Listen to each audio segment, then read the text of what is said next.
Avez-vous déjà eu l'impression de ne pas appartenir à ce monde? Non pas dans le sens d'une aliénation ordinaire, mais plutôt avec une sensation viscérale, profonde, comme si vous étiez fait d'une matière différente, comme si votre âme parlait une langue que personne autour de vous ne pouvait comprendre. Helena Blavatsky a passé des décennies à étudier les âmes qui cheminent parmi nous, et elle a découvert quelque chose d'extraordinaire. Parmi des milliers de personnes menant des vies ordinaires, il y en a une sur 1000 qui porte 7 marques spécifiques. 7 signes qui ne peuvent être appris, ne peuvent être imités, ne peuvent être fabriqués. Ces marques sont écrites dans le code spirituel de certaines âmes, avant même leur naissance.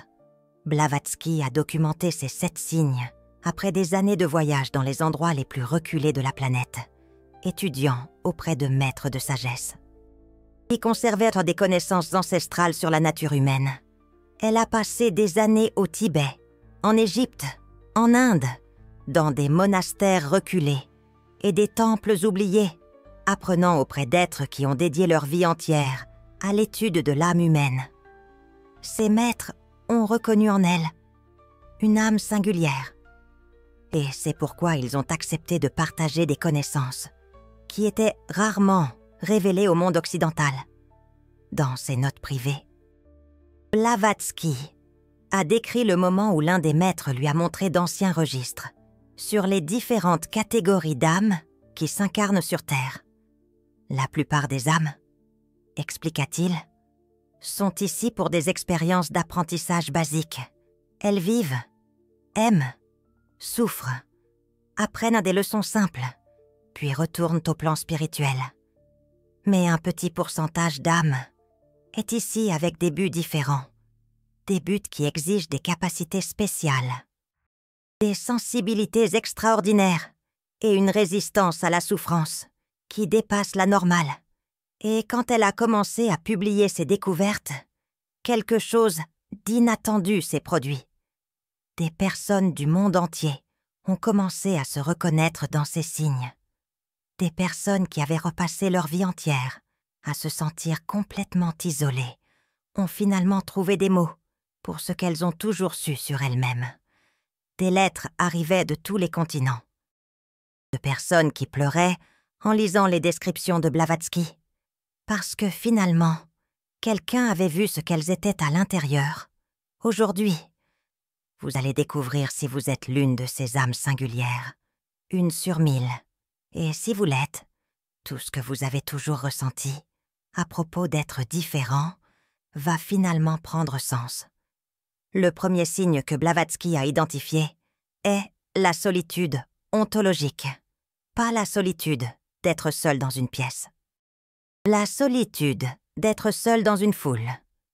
Vous pouvez être entouré de personnes, converser, rire, participer à la vie sociale, et pourtant sentir un abîme infranchissable entre vous et tous les autres. Blavatsky a décrit cela comme étant déconnecté de la fréquence fondamentale, comme si vous et les autres personnes étiez syntonisés sur des chaînes différentes. Elles parlent de leur vie, de leurs problèmes, de leur joie, et vous comprenez les mots. Mais vous ne parvenez pas à vous connecter à la substance. C'est comme regarder la vie se dérouler derrière une vitre épaisse. Vous voyez? Mais vous ne touchez pas, vous entendez. Mais vous ne sentez pas la résonance. Ce type de solitude ne s'améliore pas avec plus de socialisation, ne s'améliore pas avec plus d'amis, parce qu'il ne s'agit pas de quantité de connexion. Il s'agit de l'impossibilité de trouver quelqu'un qui opère à la même profondeur que vous. Les âmes singulières traitent la réalité en couches que la plupart des gens n'atteignent jamais, tandis que d'autres vivent à la surface de l'expérience. Vous plongez compulsivement dans les profondeurs, et là-bas, vous êtes toujours seul. Blavatsky a expliqué que cette solitude n'est pas une faute, c'est une signature. C'est la marque des âmes, qui viennent d'un endroit différent, avec une mission différente. Et oui, c'est douloureux. Mais c'est aussi la confirmation que vous n'avez pas tort. Vous êtes juste rare.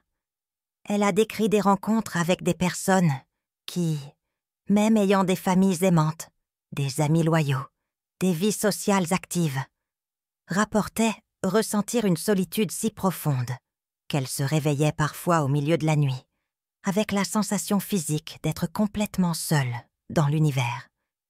Ce n'était pas de la dépression, ce n'était pas un manque d'amour. C'était la conscience aiguë que personne autour d'elle ne pouvait voir le monde de la manière qu'elle le voyait. Personne ne pouvait comprendre la profondeur de ce qu'elle ressentait. Et cette incompréhension, aussi bien intentionnée qu'elle soit, créait un isolement plus douloureux que toute solitude physique. Ce qui rend ce premier signe particulièrement difficile, c'est que les âmes singulières se blâment souvent pour cette solitude. Elles croient qu'il y a quelque chose qui cloche chez elles, qu'elles sont incapables de connexion authentique, qu'elles sont défectueuses d'une manière fondamentale. Et cette croyance est renforcée par une société qui insiste sur le fait que si vous êtes seul, c'est parce que vous n'essayez pas assez, que vous ne vous ouvrez pas assez, que vous n'êtes pas assez vulnérable. Mais la vérité que Blavatsky a découverte, c'est que cette solitude ne peut être guérie par plus d'ouverture ou de vulnérabilité. Elle ne peut qu'être comprise.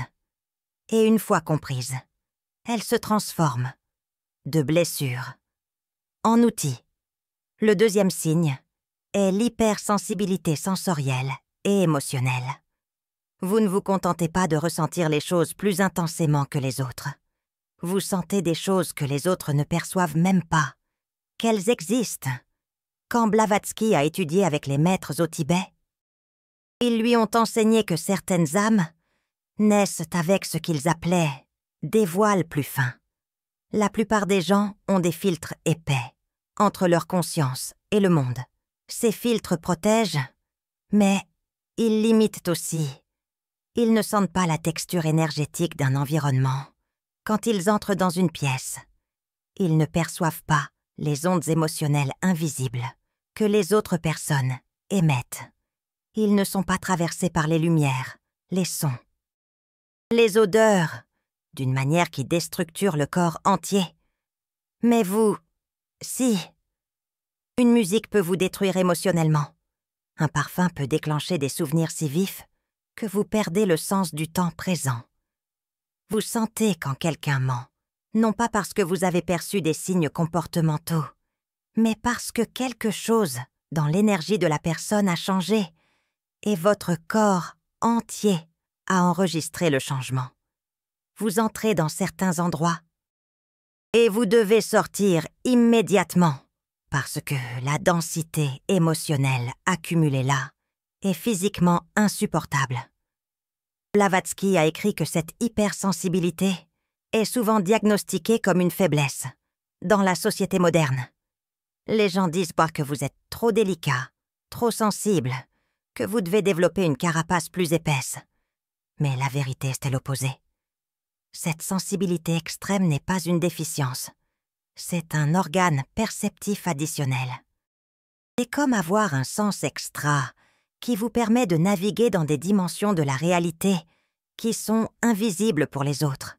Le problème n'est pas que vous ressentez trop, le problème est que vous vivez dans un monde construit par et pour des personnes qui ressentent beaucoup moins. Les maîtres ont enseigné à Blavatsky que cette hypersensibilité a une fonction évolutive. Les âmes singulières sont ici pour percevoir ce que les autres ne perçoivent pas, pour sentir ce qui est caché, pour capter les signes subtils des changements qui sont à venir. Dans les sociétés anciennes, ces personnes étaient les chamans, les oracles, les voyants. On les consultait, on les respectait, on les protégeait, parce que leur sensibilité extrême était reconnue comme un don précieux pour la communauté entière. Mais dans la société moderne, cette même sensibilité est pathologisée. On vous diagnostique des troubles. On vous médicalise pour sentir moins. On vous thérapise pour développer une tolérance à des choses que votre corps entier identifie correctement comme toxiques. Le monde moderne ne veut pas de personnes qui sentent trop. Il veut des personnes qui fonctionnent efficacement, qui consomment sans questionner, qui travaillent sans se plaindre.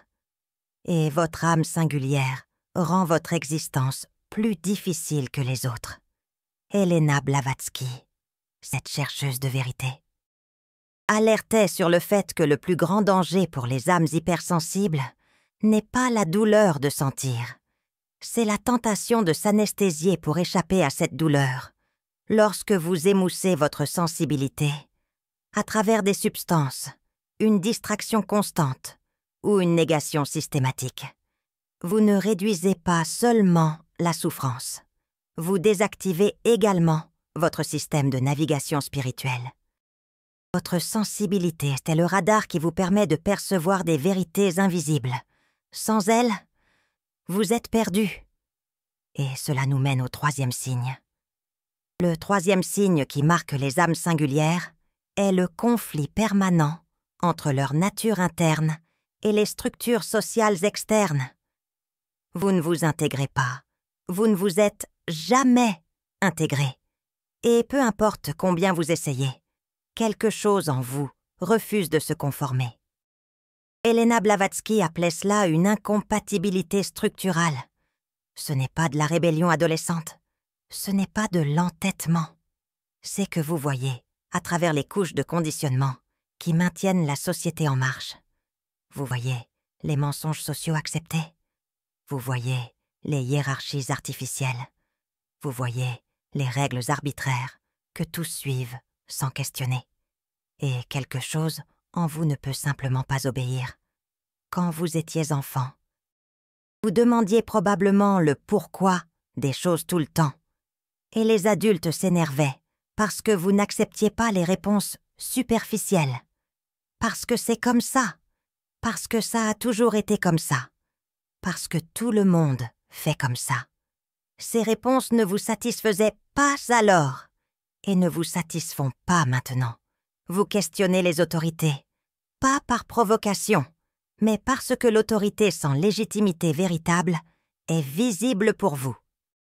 Vous défiez les traditions, pas parce que vous voulez être difficile, mais parce que la tradition sans signification réelle est transparente pour vous. Vous ne pouvez pas faire ce que tout le monde fait, simplement parce que tout le monde le fait. Votre système interne exige des raisons réelles, des buts authentiques, des vérités vérifiables. Helena Blavatsky observait que les âmes singulières ont fréquemment des vies professionnelles fragmentées. Vous commencez une carrière. Vous excellez dans celle-ci. Et ensuite, vous l'abandonnez parce que vous réalisez que vous vivez la vie de quelqu'un d'autre. Vous entrez dans des institutions religieuses, académiques, corporatives, et inévitablement vous entrez en conflit avec elles parce que vous voyez les contradictions que la plupart préfèrent ignorer. Cela ne signifie pas que vous avez toujours raison. Cela signifie que vous opérez avec un système de valeurs internes qui n'a pas été installé par la société. Et ce système entre fréquemment en collision avec le monde externe. Le résultat est une vie qui semble chaotique, vue de l'extérieur, mais qui suit une logique interne rigoureuse, vue de l'intérieur. Le quatrième signe est ce que Helena Blavatsky appelait la connaissance antérieure. Vous savez des choses que vous n'avez jamais apprises. Vous reconnaissez des vérités que vous n'avez jamais étudiées. Vous trouvez des lieux pour la première fois, et ils sont étrangement familiers. Les maîtres de sagesse qui ont enseigné à Helena Blavatsky expliquaient cela à travers la théorie des réincarnations multiples. Les âmes singulières, selon eux, ne sont pas à leur premier voyage sur cette planète. Elles ont déjà vécu beaucoup de vies. Et bien que la mémoire explicite de ces vies soit effacée à la naissance, les apprentissages profonds restent gravés dans l'âme. C'est pourquoi vous comprenez parfois des concepts complexes, instantanément, tandis que d'autres ont besoin d'années d'études. C'est pourquoi certaines philosophies, certaines pratiques spirituelles, certaines vérités métaphysiques résonnent avec vous, immédiatement, comme si vous vous souveniez de quelque chose que vous saviez déjà, et non comme si vous appreniez quelque chose de nouveau. Vous pouvez avoir des mémoires fragmentées qui ne s'intègrent pas à votre vie actuelle, des rêves récurrents avec des lieux qui n'existent pas dans votre réalité présente, une connaissance inexplicable de langues anciennes, de cultures distantes, de pratiques mystiques que vous n'avez jamais étudiées formellement.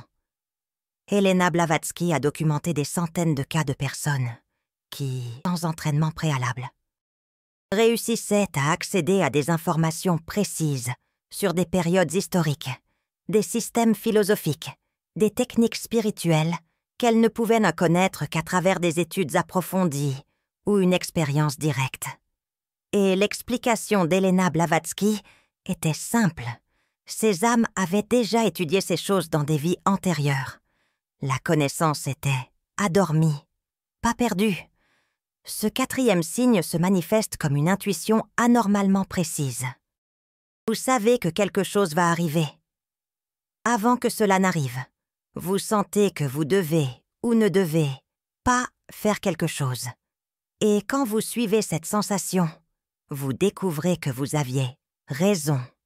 Vous avez des insights sur des personnes, des situations, des futurs possibles, qui ne devraient pas être possibles avec les informations que vous possédez consciemment. Ce n'est pas de la superstition, c'est de la mémoire profonde. C'est de la sagesse accumulée à travers de multiples existences, qui fuit à travers le voile de l'oubli. Le cinquième signe qui identifie les âmes singulières est le besoin compulsif de chercher la vérité et le sens, pas comme un hobby intellectuel, mais comme une fin qui n'est jamais complètement étanchée. Helena Blavatsky observait que les âmes communes réussissent à vivre des vies entières sans questionner les grandes questions. Qui suis-je? Pourquoi suis-je ici? Que se passe-t-il après la mort? Quel est le but de l'existence? Pour la plupart, ces questions sont des abstractions intéressantes, mais pas urgentes. Elles peuvent vivre heureuses, sans réponse. Vous ne pouvez pas. Ces questions vous consument. Dès votre plus jeune âge, vous étiez déjà obsédé par comprendre la nature de la réalité. Vous dévoriez des livres sur la philosophie, la spiritualité, la science, le mysticisme. N'importe quoi qui promettait de révéler des couches plus profondes de vérité. Vous n'étiez pas seulement curieux, vous étiez désespéré de trouver des réponses. Cette recherche vous a fréquemment mené par des chemins non conventionnels. Vous avez exploré des religions alternatives, des pratiques ésotériques, des systèmes de pensée marginalisés. Pas parce que vous étiez confus ou perdu, mais parce que vous saviez que les réponses que la culture mainstream offrait étaient incomplètes. Vous aviez besoin d'aller plus profondément. Helena Blavatsky écrivait que cette compulsion pour la vérité n'est pas un choix, c'est une mission. Les âmes singulières incarnent avec le but spécifique de déterrer des connaissances occultes et de les ramener à la surface. C'est pourquoi vous ne pouvez pas vous reposer dans l'ignorance confortable. C'est pourquoi vous sacrifiez la sécurité, l'acceptation sociale, même la sanité mentale, en quête de compréhension authentique. Et voici le paradoxe douloureux. Plus vous apprenez, plus vous réalisez à quel point vous ne savez pas, plus on découvre de vérité, plus des couches de mystère se révèlent en dessous. Cette quête ne se termine jamais. Elle ne satisfait jamais complètement, parce que les âmes singulières ne sont pas là pour trouver des réponses finales. Elles sont là pour poser les questions que personne d'autre ne pose. Le sixième signe, c'est l'expérience d'événements synchronistiques fréquents et significatifs. Votre vie n'est pas gouvernée seulement par la cause et l'effet linéaire. Elle est ponctuée de coïncidences impossibles qui portent des messages, des directions, des confirmations. Helena Blavatsky a étudié ce phénomène de manière extensive. Elle-même a expérimenté des synchronicités si absurdement précises qu'elles ne pouvaient être expliquées par le hasard. Et elle a réalisé que les âmes singulières vivent dans un champ de réalité légèrement différent, où les lois de probabilité fonctionnent d'une manière altérée. Vous pensez à quelqu'un que vous n'avez pas vu depuis des années, et cette personne vous appelle le jour même. Vous avez besoin d'une information spécifique, et un livre tombe d'une étagère. Ouvert exactement à la page qui contient cette information. Vous faites face à un carrefour et vous ne savez pas quel chemin suivre. Et alors vous voyez un symbole. Vous entendez une phrase.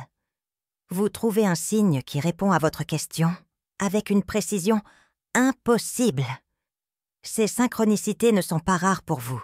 Elles sont constantes. Et vous avez appris à leur faire confiance. Vous savez que quand l'univers parle, il ne parle pas à travers des arguments logiques. Il parle à travers des motifs, des symboles, des événements qui se connectent de manière qui défient l'explication rationnelle, mais qui font un sens parfait à un niveau plus profond. Blavatsky a expliqué que les âmes singulières sont plus conscientes des courants invisibles qui meuvent la réalité.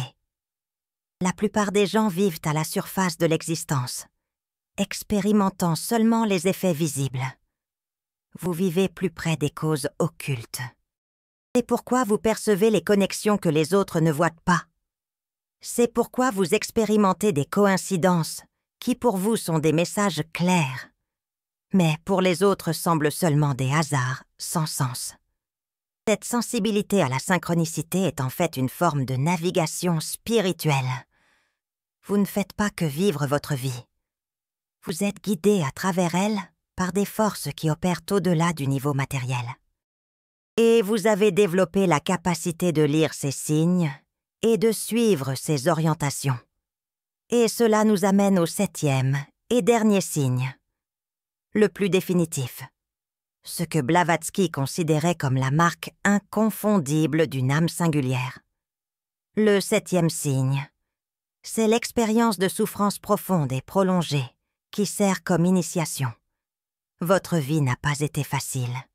Vous avez affronté des pertes qui vous ont brisé, des trahisons qui vous ont détruit, des douleurs qui vous ont emmené au-delà des limites de ce que vous pensiez que vous pouviez supporter. Et voici ce que Blavatsky a réalisé. Cette souffrance n'était pas aléatoire. Ce n'était pas une punition. Ce n'était pas de la mauvaise chance. C'était une initiation. Les maîtres de sagesse lui ont enseigné que les âmes singulières doivent être brisées avant de pouvoir accomplir leur mission. Elles doivent expérimenter la douleur dans sa totalité pour développer la compassion, génuit. Elles doivent passer par l'obscurité la plus profonde pour pouvoir, éventuellement, guider les autres qui sont perdus dans cette même obscurité. Vous n'avez pas souffert plus que les autres parce que vous êtes faible. Vous avez souffert plus parce que vous êtes assez fort pour supporter et transformer cette souffrance en sagesse. Chaque trauma que vous avez affronté a été une initiation. Chaque perte a été un enseignement. Chaque moment de désespoir a été un portail pour une compréhension plus profonde de la nature humaine. Blavatsky a observé que les âmes communes tentent d'éviter la douleur à tout prix, et la société les aide dans cet évitement, offrant 1000 formes d'anesthésie, de distraction, de négation. Mais vous ne pouvez pas éviter, vous ne pouvez pas vous anesthésier. Vous sentez tout avec une intensité totale. Et à travers cette souffrance consciente, vous avez été transformé. Vous avez développé une profondeur émotionnelle que la plupart des gens n'atteignent jamais. Vous avez gagné une compréhension viscérale de la fragilité humaine, de l'impermanence, du mystère de l'existence. Vous êtes devenu capable de vous asseoir avec la douleur des autres sans essayer de les réparer, parce que vous connaissez la douleur de l'intérieur. Ce 7e signe, c'est ce qui finalise l'initiation. C'est ce qui transforme une âme singulière d'un être qui souffre passivement en un être qui souffre consciemment et utilise cette souffrance comme carburant pour quelque chose de plus grande. Elena Blavatsky a écrit de manière extensive sur le concept de souffrance sacrée. Elle a expliqué qu'il existe 2 types de douleurs dans le monde. La douleur commune, qui est le résultat d'accidents, de mauvaises chances, de conséquences de mauvais choix, et la douleur initiatique, qui est projetée spécifiquement pour briser les couches d'ego et d'illusion qui empêchent une âme d'accomplir son but véritable. Vous pouvez reconnaître la différence. La douleur commune a une qualité aléatoire. Ça arrive, vous souffrez. Éventuellement, ça passe, et vous revenez à être qui vous étiez avant. Mais la douleur initiatique a une qualité d'inévitabilité. Elle semble orchestrée. Il semble que l'univers entier a conspiré pour vous placer exactement dans cette situation de souffrance spécifique. Et quand ça passe, vous n'êtes plus la même personne. Quelque chose de fondamental en vous a été brisé et reconstruit d'une forme différente. Les maîtres de sagesse ont enseigné à Blavatsky que les âmes singulières choisissent leur souffrance avant d'incarner. Sur le plan spirituel, avant de naître.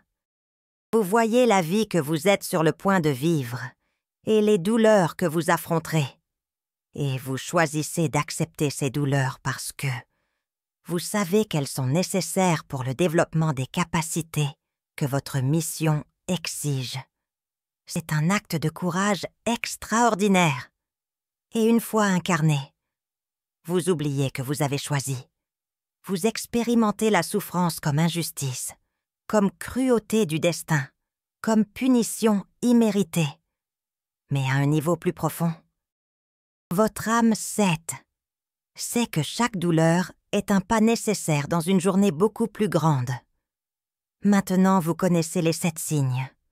Solitude ontologique, hypersensibilité sensorielle et émotionnelle, conflit avec les structures sociales, connaissance antérieure, quête compulsive pour la vérité, synchronicité constante, souffrance initiatique.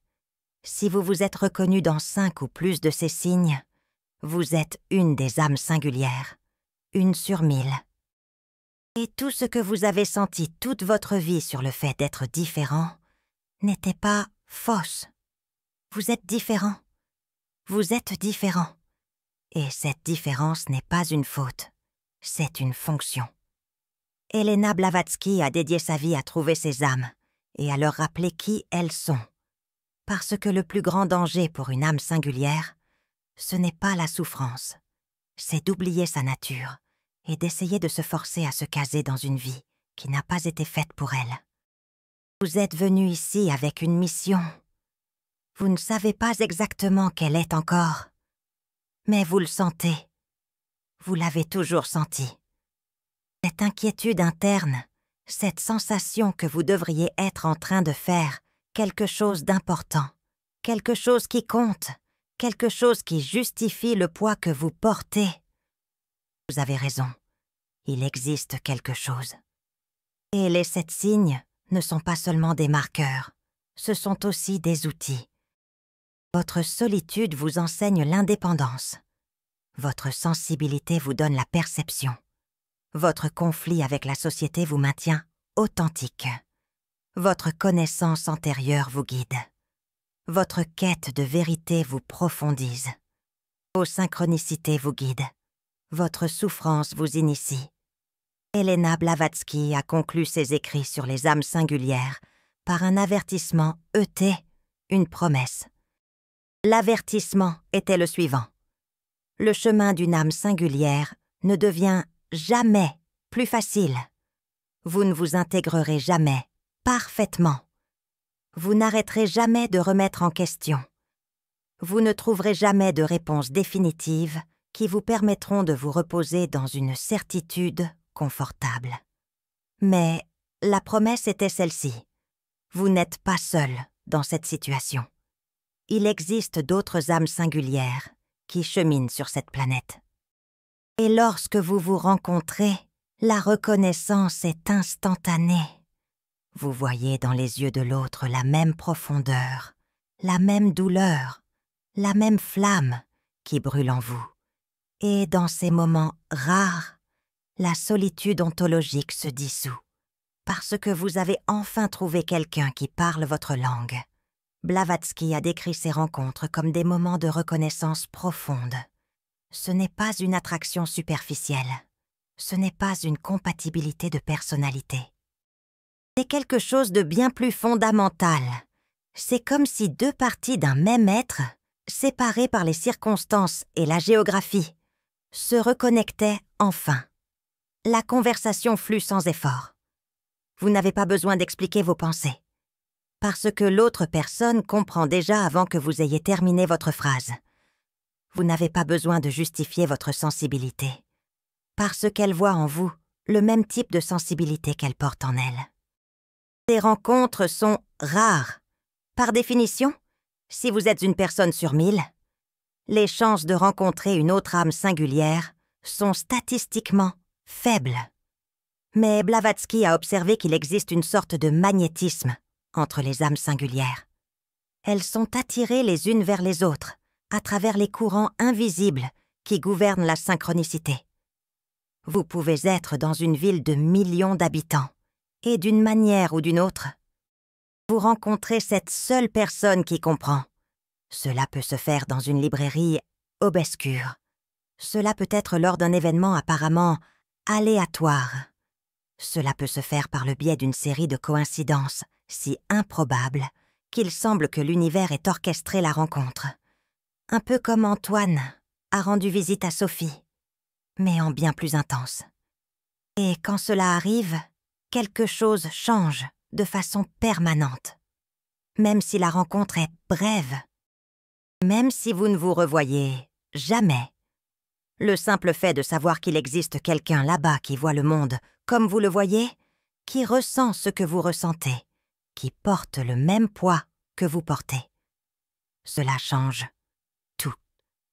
La solitude ne disparaît pas complètement, mais elle perd sa qualité de désespoir. Absolu. Parce que maintenant vous savez que vous n'êtes pas totalement seul dans ce voyage. Si vous êtes l'une de ces âmes, arrêtez d'essayer de réparer votre différence.